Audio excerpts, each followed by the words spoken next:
ఎప్పటికైనా సొంతం. రాదురా ఏ విజయం నీ కోసం నా కోసం, ఎటుపోదురా నువ్వు చేసిన కష్టం ఎప్పటికైనా సొంతం.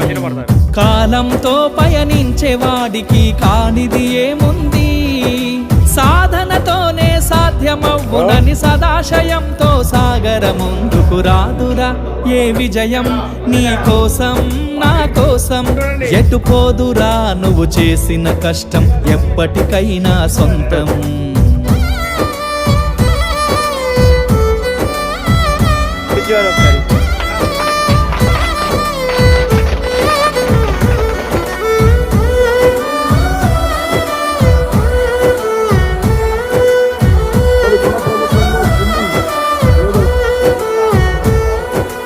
ఆకాశంలో అలలాగా పోయే ఆ పక్షులనే చూడు, అనుకున్న